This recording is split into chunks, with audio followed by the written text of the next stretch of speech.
ہمارے مسند نشیں مکار نظر آتے ہیں۔ ہم نے اس ملک کی دھرتی سے محبت کی ہے، پھر بھی اندھوں کو ہم غدار نظر آتے ہیں۔ اسی طرح کسی اور کہنے والے نے کہا ہے، جھوٹی سیاستوں کا اداکار کون ہے؟ مارا ہے جس نے گاندھی کو وہ غدار کون ہے؟ ہو کر شہید دیش پہ عبدالحمید نے دنیا کو یہ بتا دیا کہ وفادار کون ہے۔ آج کا یہ اجلاس تحفظ شریعت اور اصلاح معاشرہ کے عنوان سے منعقد کیا گیا ہے، اور آپ تمام اہل ایمان اس جذبے کے ساتھ یہاں جمع ہیں کہ ہم ایک اللہ کے ماننے والے اور ایک رسول صلی اللہ علیہ وسلم کی سنت اور ان کی شریعت پر چلنے والے ہیں۔ جب تک ہم زندہ ہیں اس ملک میں، اس سرزمین پر ایمان والوں میں سے کوئی ایک بچہ بھی زندہ ہے، ہمارا یہ عزم ہے کہ ہم اللہ کے دین میں اور اس کی شریعت میں شمع برابر تبدیلی کو برداشت نہیں کریں گے۔ ہمارے all India Muslim personal law board کے صدر محترم اور عالم اسلام کی عظیم شخصیت حضرت مولانا سید ابو الحسن علی ندوی رحمۃ اللہ علیہ بورڈ کے جلسوں میں بار بار پوری قوت اور صراحت کے ساتھ یہ بات کہا کرتے تھے کہ اس ملک میں، اس بھارت میں اسلام اللہ تعالیٰ کے فیصلے کے مطابق آیا ہے، رہنے کے لیے آیا ہے، جانے کے لیے نہیں آیا ہے۔ اللہ کا یہ فیصلہ ہے کہ اس ملک میں اسلام باقی رہے گا، طوفان اٹھیں گے، مصائب کی بدلیاں چھائیں گی، ارتداد کی لہریں چلیں گی، حکومتیں اور سرکاریں دین و شریعت کو ختم کرنے کا خواب دیکھیں گی، کچھ بیوقوف ایسے آئیں گے جو مسلم پرسن اللہ کو ختم کر کے یونیفارم سول کوڈ کے نفاذ کی بات کریں گے، کچھ لوگ ایسے آئیں گے جو چند دن کے اقتدار کے نشے میں آ کر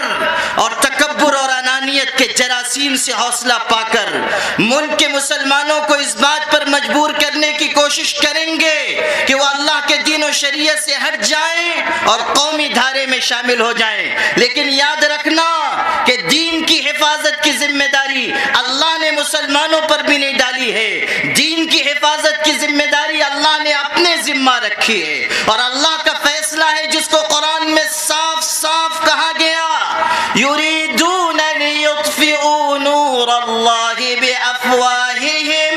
واللہ متم نورہ ولو کرہ الکافرون۔ دنیا کے انسان یہ چاہتے ہیں کہ وہ اللہ تعالیٰ کے نور کو اپنے منہ کے پھونک سے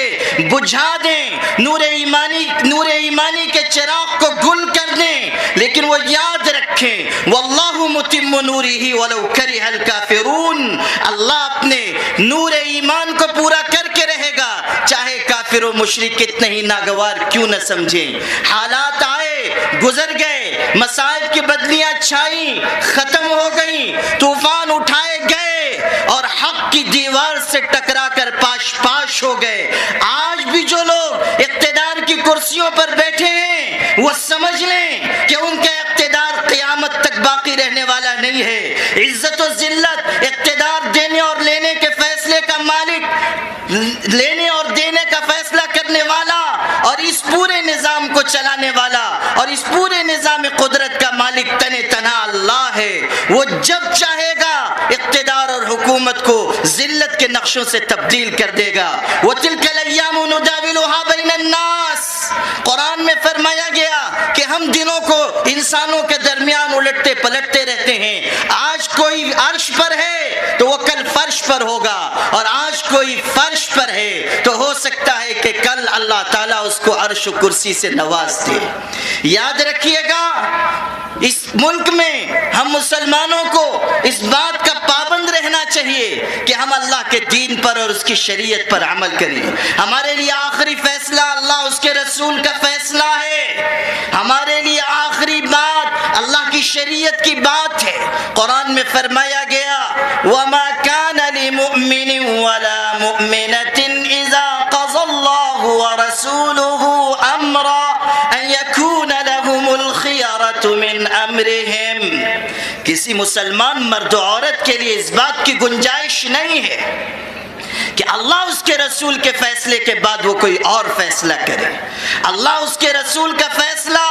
آخری فیصلہ ہے۔ اللہ کا قانون عادلانہ قانون ہے۔ ہمارا ایمان و یقین ہے کہ آسمان اپنی جگہ سے ٹوٹ کر گر سکتا ہے، زمین پھٹ سکتی ہے، چاند ستارے منتشر ہو سکتے ہیں، ثوابت اور سیارے ختم اور برباد ہو سکتے ہیں، نباتات، جمادات اور حیوانات تہس نہس ہو سکتے ہیں، لیکن اللہ کا فیصلہ اور اس کا قانون کبھی بدل نہیں سکتا۔ لا تبدیل لکلمات اللہ، اللہ کا نظام نہیں بدلے گا۔ اور فرمایا گیا لا مبدل لکلماتی، کہ اس روئے زمین پر، اس آسمان کے نیچے اور اس زمین کے اوپر اللہ کے قانون کو بدلنے والا کوئی مائی کا لال آج تک پیدا بھی نہیں ہوا۔ برسر اقتدار طبقہ جو تھوڑا سا اقتدار پا کر یہ سمجھ رہا ہے کہ ہم جو چاہیں گے کریں گے، وہ سمجھ لے کہ اگر اسی راہ پر وہ آگے بڑھتے رہے تو پھر اللہ کا قانون قدرت غالب آ کر رہے گا۔ اللہ تعالیٰ نے جو رسی ڈھیلی چھوڑی ہے اس رسی کو اللہ تعالیٰ واپس کھینچ لے گا۔ میں آپ کو تاریخی واقعہ یاد دلاتا ہوں۔ سلطان عبدالحمید خلافت عثمانیہ کے آخری بادشاہ گزرے اور انہوں نے ہی اسرائیل بننے کی سب سے زیادہ زبردست مخالفت کی تھی۔ اللہ کا وہ نیک اور مخلص بندہ، اس کو پیشکش کی گئی دولت لو، اقتدار لو، حکومت لو، کرسی لو، مگر ہمارا مطالبہ مان لو اور فلسطین میں یہودیوں کے آباد کرنے کے لیے زمین دو۔ اس غیور انسان نے کہا تھا جب تک عبدالحمید کی ایک سانس بھی باقی ہے، فلسطین کی سرزمین پر بسنے کے لیے کیا، دفن ہونے کے لیے بھی میں کسی منحوس یہودی کو زمین نہیں دے سکتا ہوں۔ یہ ہمارا آخری اور قطعی فیصلہ ہے۔ اس کے بعد ان کے خلاف سازشیں کی گئیں، یہاں تک کہ ان کی خلافت کو اور سلطنت کو چاروں طرف سے گھیر لیا گیا۔ جس زمانے میں چاروں طرف سے وہ گھر چکے تھے، ایک انگریز نمائندے نے ان سے کہا تھا کہ سلطان اب بھی وقت ہے، آپ اپنے فیصلے کو بدل دیجئے۔ آپ اس وقت چاروں طرف سے گھر چکے ہیں، آپ کی اور آپ کی سلطنت کی صورتحال یہ ہے جیسے 32 دانتوں میں گھری ہوئی زبان کی صورتحال ہوتی ہے۔ تو سلطان مسکرائے تھے اور کہا کہ تو نے سچ کہا، ہم اس وقت ویسے ہی ہیں جیسے 32 دانتوں میں گھری ہوئی زبان ہوتی ہے، مگر یاد رکھنا قانون قدرت یہ ہے کہ 32 کے 32 دانت گر جاتے ہیں، زبان اپنی جگہ برقرار رہتی ہے، زبان اپنی جگہ برقرار رہتی ہے۔ اللہ کا دین، اللہ کی شریعت اپنی جگہ باقی رہنے کے لیے ہے، اسے کوئی تبدیل نہیں کر سکتا، اس میں کوئی ترمیم نہیں کر سکتا۔ آج اگر اقتدار کی کرسیوں پر بیٹھے ہوئے لوگ یہ سمجھ رہے ہیں کہ وہ مسلمانوں کو خرید لیں گے، آج اگر یہ وہ سمجھ رہے ہیں کہ وہ مسلمانوں کو ڈرا دیں گے، تو وہ سمجھ لیں کہ ڈر جانے اور دب جانے اور چھپ جانے والی قومیں دوسری ہیں، اور وہ لوگ جن کے ضمیر کا سودا کیا جائے وہ قومیں دوسری ہیں۔ ہم لوگ وہ ہیں اہل ایمان کہ ہم آدھی سوکھی روٹی کھائیں گے، محتاجی کی زندگی گزار لیں گے، دکان، مال، اسباب و جائیداد کا نقصان برداشت کر لیں گے، مگر اللہ کے دین کا سودا نہیں کرنے والے۔ میرے بھائیوں، میں آپ کو یہ بات بھی بتانا چاہتا ہوں کہ آج ہمارے ملک میں بعض مسلمانوں کے دل میں ڈر اور خوف پیدا کرنے کی جو کوشش کی جا رہی ہے وہ صرف اس لیے کی جا رہی ہے تاکہ ہم اپنے ہتھیار ڈال دیں، تاکہ ہم دوسری قوموں اور دوسرے مذہب کے ماننے والوں کی طرح کچھ سمجھوتے کے لیے تیار ہو جائیں۔ لیکن ہم کو ایک مرتبہ پھر پوری قوت کے ساتھ یہ عزم کرنا ہوگا کہ اللہ کی شریعت میں معمولی سے معمولی تبدیلی ہم برداشت نہیں کریں گے۔ آپ لائیے طلاق بل، آپ لائیے یہ قانون اور وہ قانون، لیکن اگر ہم اللہ کی شریعت پر جمے ہوئے ہیں تو پھر کوئی نہیں ہے جو ہمیں شریعت سے ہٹا سکے۔ آپ دیکھیے آئے دن طرح طرح کی باتیں کی جا رہی ہیں۔ ایک قانون لے آیا گیا طلاق ثلاثہ کے نام سے۔ پہلے سپریم کورٹ نے فیصلہ دیا طلاق کے بارے میں کہ 3 طلاق کالعدم ہے، غیر قانونی ہے، نہیں ہوگی۔ اس کے بعد اس پر بھی بس نہیں کیا گیا، ایک بل بنایا گیا پہلے آپ سنتے ہوں گے کہ چوہے بل بناتے ہیں، آج کل کچھ عقل مندوں نے بھی یہ کام شروع کر دیا ہے، اور بنایا بھی تو ایسا بل بنایا جو انتہائی کمزور، ایسا جس کے مشمولات ایک دوسرے سے ٹکرانے والے، اور ایسا بل جس کے اوپر عمل کرنے سے مسلمان عورت کی حفاظت ہونا دور کی بات ہے، مسلمان عورت مزید پریشانی میں مبتلا ہو جائے گی۔ اور یہ تاثر دیا گیا، پورے ملک میں یہ تاثر دیا گیا کہ مسلمان عورتیں اس بل سے بڑی خوش ہیں، سپریم کورٹ کے فیصلے سے بڑی خوش ہیں، تصویریں سوشل میڈیا پر گھمائی گئی کہ دیکھو مسلمان عورتیں پرائم منسٹر کو لڈو کھلا رہی ہیں کہ آپ نے بڑا اچھا کام کیا، یہ کہہ رہی ہیں کہ جو کام مولوی نہیں کر سکے وہ وزیر اعظم نے کر دیا، یعنی اس کا ترجمہ یہ ہے کہ جو کام کوئی مولوی نہیں کر سکا وہ حضرت مولانا مودی دامت برکاتہم نے کر دکھایا، یہ لڈو ان کو کھلایا جا رہا ہے۔ حالانکہ سچائی یہ ہے کہ اگر آپ برقع ہٹا کے دیکھیں گے تو معلوم ہوگا وہ اندر لیلا نہیں ہے، اندر مجنوں ہے۔ ایسے مردوں کو ڈھونڈ ڈھونڈ کے لایا جا رہا ہے جو نازک بدن ہیں، جن پر عالمی نسوانیت کو بھی رشکا ہے، ایسے مردوں کو لا کر برقع اڑا کر ان سے لڈو کھلایا جا رہا ہے، اور بتایا جا رہا ہے کہ یہ مسلمان عورتیں، یہ مسلمان عورتیں اپنی خوشی کا اظہار کر رہی ہیں، ان کو انصاف مل گیا، اور انصاف بھی اس شخص نے دلایا جو خود اپنی بیوی کو چھوڑ کر بھاگا ہوا ہے۔ چھوڑی گئی ہندو بہنوں کی اتنی بڑی تعداد اس ملک میں ہے، اور ان سب کے امام مودی جی ہیں، علی رأسہم فضیلۃ الشیخ المودی، علی رأسہم فضیلۃ الشیخ المودی، جی ہاں وہ ہیں۔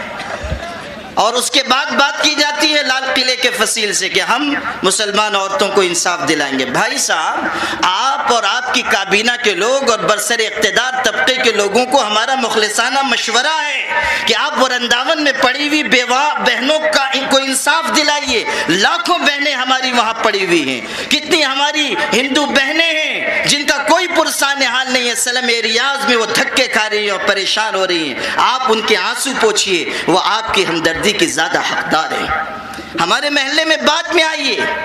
اور اسی سے جڑی ہوئی بات میں آپ سے عرض کرتا ہوں کہ آپ کو بھی، مسلمانوں کو بھی تحفظ شریعت اور اصلاح معاشرہ کا جلسہ ہے، آپ کو بھی اپنی ذمہ داری محسوس کرنی ہوگی۔ ابھی مولانا رفیع الدین نے اشارہ کیا، رفیع الدین اشرفی، اور ان کا ایک لقب میں نے المراٹھی بڑھایا ہے، رفیع الدین الاشرفی المراٹھی۔ وہ اس لیے تقریر کرتے ہیں کہ کچھ جو آتے ہیں ہمارے جلسوں میں مبارک لوگ جو بیٹھ کے لکھتے رہتے ہیں اور بعد میں رپورٹیں پہنچاتے ہیں، وہ بھی کم سے کم سمجھ لیں، ورنہ ہم لوگ جو زبان بولتے ہیں وہ سمجھتے ہیں کہ یہ آسمان سے اوپر کی کہہ رہے ہیں یا زمین کے نیچے کی کہہ رہے ہیں۔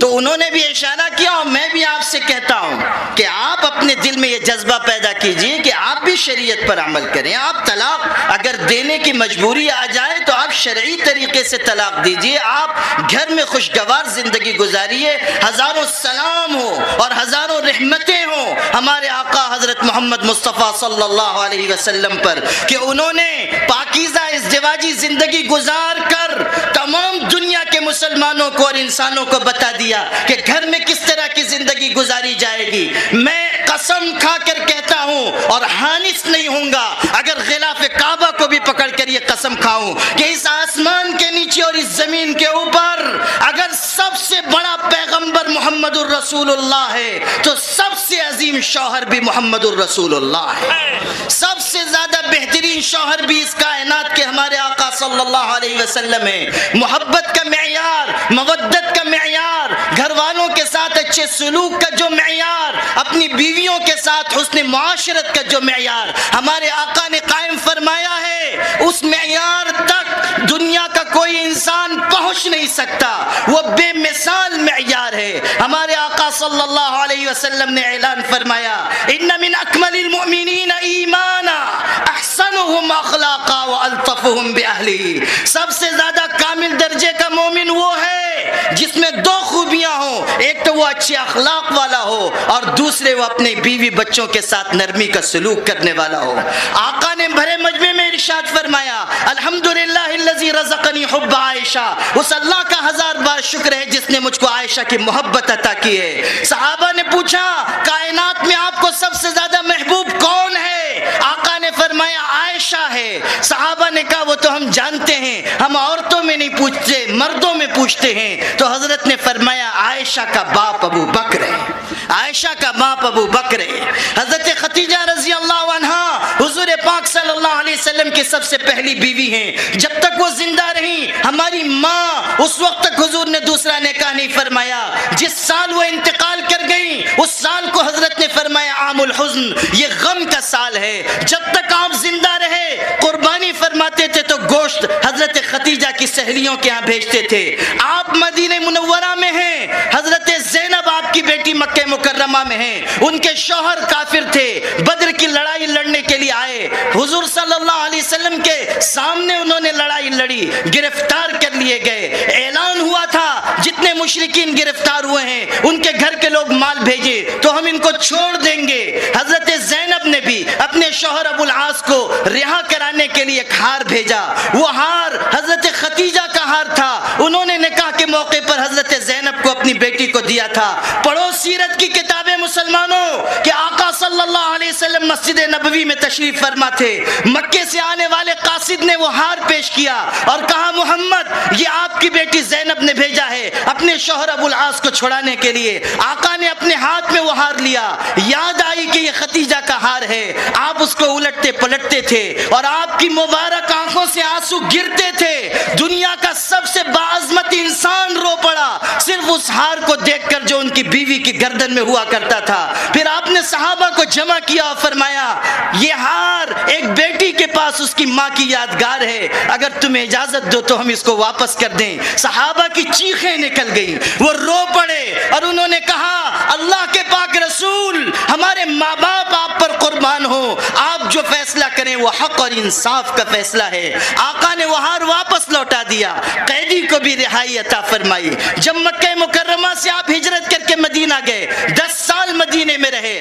8ویں سال مکہ فتح ہوا، آپ فاتحانہ شان سے مکہ مکرمہ میں داخل ہوئے۔ اب آپ عرب کے حاکم ہیں، بڑے بڑے مشرکین نے دعوت پیش کی کہ آج کی رات ہمارے گھر قیام اور کھانا کھا لیا جائے، آقا نے کسی کی دعوت قبول نہیں کی۔ پڑھو سیرت کی کتابیں، جب رات گہری اور تاریک ہو گئی تھی تب آقا نے صحابہ سے کہا انصبوا لی خیمۃ عند قبر خدیجہ، میرے لیے رات گزارنے کا خیمہ خدیجہ کی قبر کے پاس لگا دو۔ پھر آپ تشریف لائے، رکز لواء النصر امام قبر خدیجہ، آپ نے فتح کا جھنڈا حضرت خدیجہ کی قبر کے سامنے گاڑ دیا۔ لیعلم الناس جميعا ان وراء هذا الفتح المرأة العظیمة التي في القبر، تاکہ پوری دنیا جان لے کہ آج اگر مکہ فتح ہوا ہے تو اس فتح کے پیچھے اس عورت کا بھی ہاتھ ہے جو قبر میں آرام کر رہی ہے۔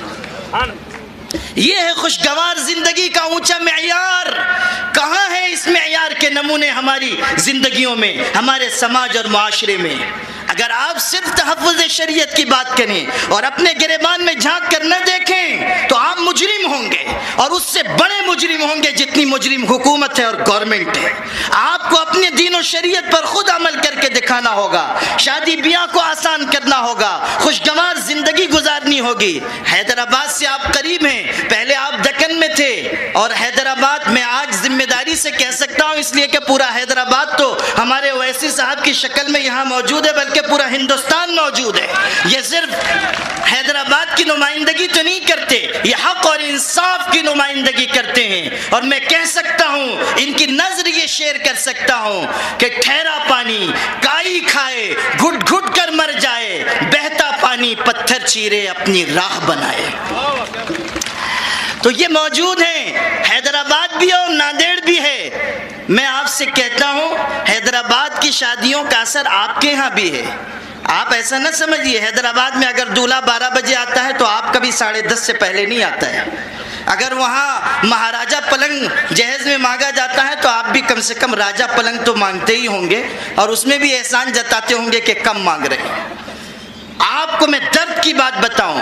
2 مسلمان بہنیں جوان غیر مسلم لڑکوں کے ساتھ ایک ہوٹل میں بدکاری کرتی ہوئی پکڑی گئیں۔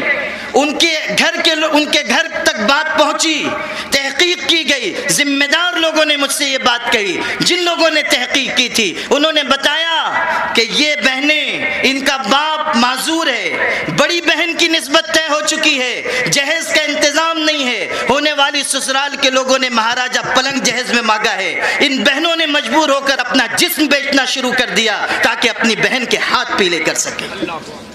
یہ صورتحال ہمارے سماج کی ہے۔ میں ایک مشہور تعلیمی شہر میں گیا، نام لینا نہیں چاہتا ہوں، وہاں کے ذمہ دار آئے، بہت درد سے انہوں نے احوال سنائے، کہا اکتوبر 2016 سے اکتوبر 2017 تک ہمارے علاقے کے ایک ڈویژن، ایک خطے، ایک علاقے کے 4 فیملی کورٹ سے ہم نے ڈاٹا نکالا ہے، 44 مسلمان نوجوان کالج میں پڑھنے والی لڑکیوں نے غیر مسلم لڑکوں کے ساتھ نکاح کر کے اسلام کو چھوڑ دیا ہے، مرتد ہو گئی ہیں، ارتداد کے راستے پر چل پڑی، اس لیے کہ نکاح میں مشکلات ہیں، پریشانیاں ہیں، یا بے حیائی کے جراثیم ہماری بچیوں میں گھس رہے ہیں۔ میرے بھائیوں، آنکھ بن کر زندگی نہ گزاریے،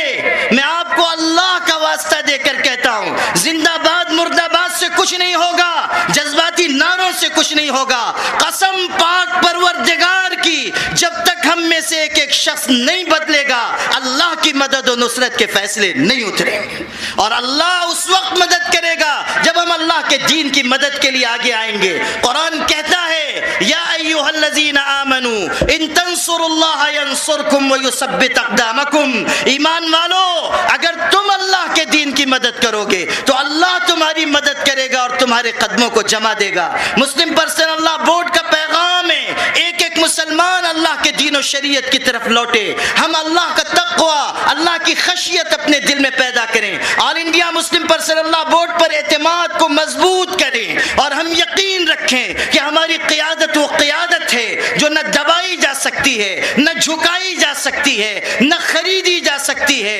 اگر اس سرزمین پر ایک اکیلا باشندہ بھی باقی رہے گا تب بھی وہ حق اور انصاف کی آواز ہی بلند کرے گا، اور یاد رکھنا ہمارے ایک میں بھی وہ طاقت ہے جو تمہارے انیک میں طاقت نہیں ہے۔ اگر تم کو یہ بات بیجا لگتی ہو تو پارلیمنٹ میں اسد الدین اویسی کی تقریر سن لو کہ جب ایک شخص پکارتا ہے تو کس طرح دوسرے لوگ اس کی بات کو سنتے ہیں اور قبول کرنے پر مجبور ہوتے ہیں۔ اللہ تعالیٰ آپ تمام کے دل میں یہ بات اتار دے۔ میں آپ سے صاف کہتا ہوں کہ اس جلسے سے یہ پیغام لے کر جائیے کہ ہمیں اپنی زندگی کو بدلنا ہے اور اپنی قیادت کو مضبوط کرنا ہے۔ ہمارے اکابر حضرت مولانا رابع صاحب ہوں، حضرت مولانا ولی رحمانی صاحب ہوں، یہ دوسرے بزرگ ہوں، یہ مخلصانہ قیادت ہے۔ اسی لیے میں کہا کرتا ہوں، یہ الگ بات ہے کہ چپ چاپ کھڑے رہتے ہیں، پھر بھی جو لوگ بڑے ہیں، بڑے رہتے ہیں، ایسے بزرگوں سے ملتا ہے ہمارا شجرہ جن کی ٹھوکر میں کئی تاج پڑے رہتے ہیں۔